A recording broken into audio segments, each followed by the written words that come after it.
Deep in the Amazon live the Maui people, who have an alarming way of turning their boys into men.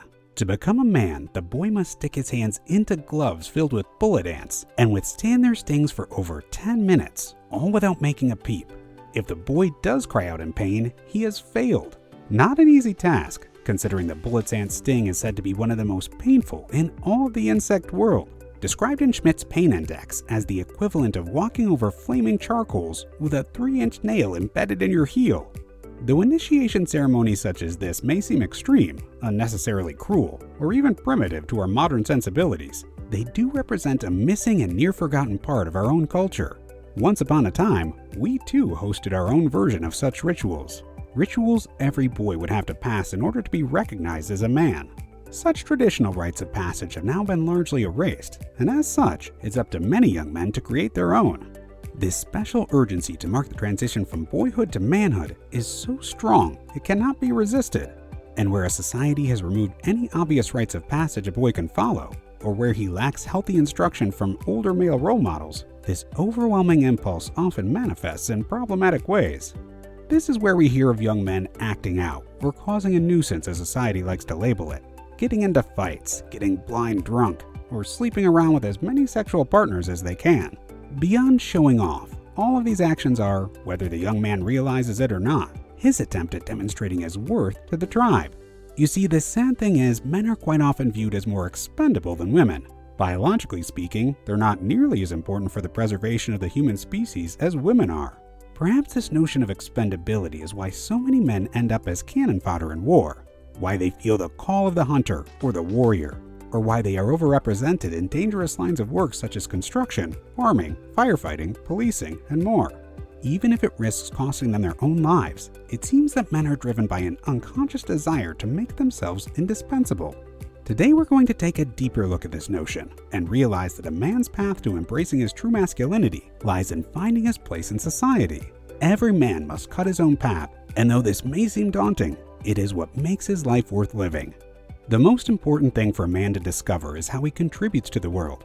This is closely aligned to the discovery of his purpose. While in the process of discovery, a man must remind himself of one crucial thing, that whatever work or experience he finds himself in, it is vital that he gives all of himself to it. That means his full attention, energy, and effort, not only because it will take him a step closer to realizing his purpose, but also in doing so, he is likely to receive the largest reward. That reward being the training of a greater resilience and integrity. Wisdom knows that it is childish and unrealistic to assume that everything that comes his way, he has to enjoy.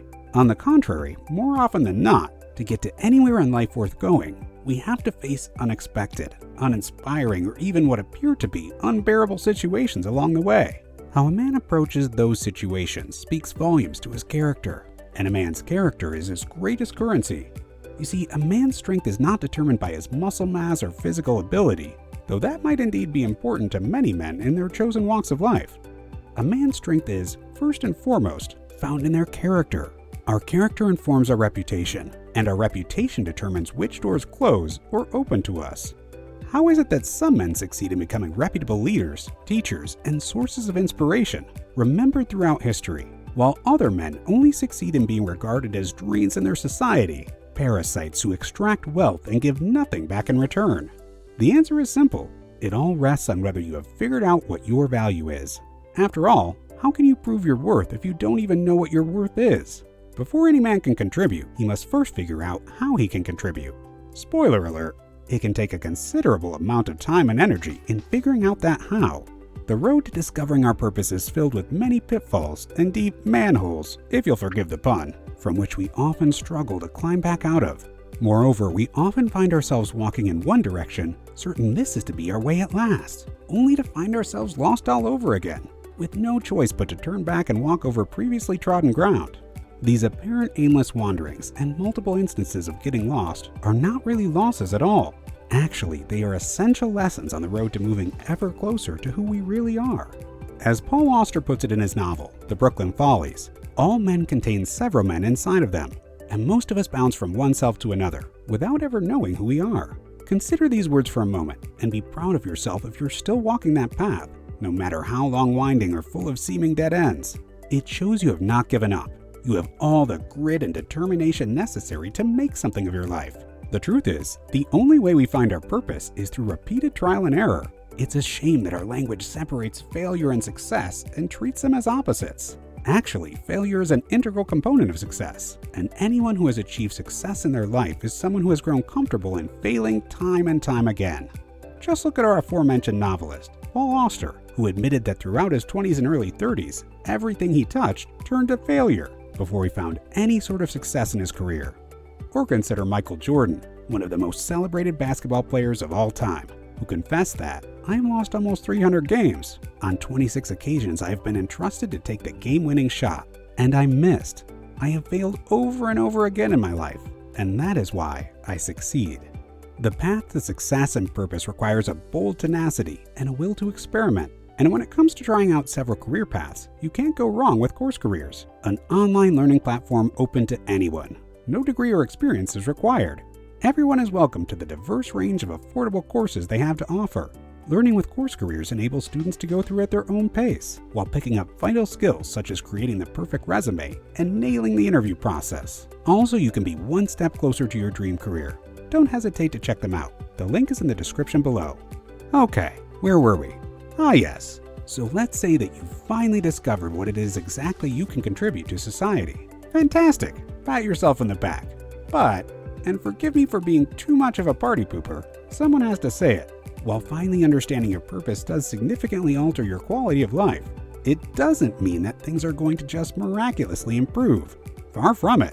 Actually, this is the turning point at which your true work begins. By definition, in coming to know our purpose, we come to know ourselves with a deeper level of insight than we ever grasped before. However, with this insight comes an unsettling but unshakable realization that while outside events present their own set of challenges, they are nothing in comparison to the greatest obstacle in your life, yourself. That's right, it is you who stand in your own way most of the time. You who are full of demons, self-doubts, and fears, completely full of chatter and intrusive thought patterns, torn in an endless tug-of-war between desires and temptations, seesawing from one emotion to the next, kept from living out your full potential by a psychoarchitecture of limiting beliefs. Now, popular ideas of masculinity depict the masculine approach as trampling any and all enemies who stand in your way. However, such a method of disposing with your troubled mind will not only prove ineffective, but will actually make your life more miserable. Rather than going to war with himself, a man must take the opposite strategy. He must practice radical acceptance, assuming the role of a compassionate but detached observer to all of his thought patterns, desires, and emotions. He must neither crave after pleasurable sensations or be averse to unpleasant ones. He must instead settle into a stillness and observe, understanding that in doing so, he is learning all about the mechanics of his emotional, mental, and spiritual body. Only then can he hope to transform them. Only then can he escape patterns of behavior and thought that hold him back and create undesirable consequences in his life. Only then can he really say he is the true agent in his life, that he is the master of his mind, rather than his mind the master of he. As Marcus Aurelius so famously put it in his Meditations, you have only power over your mind, not outside events. Realize this, and you will find strength.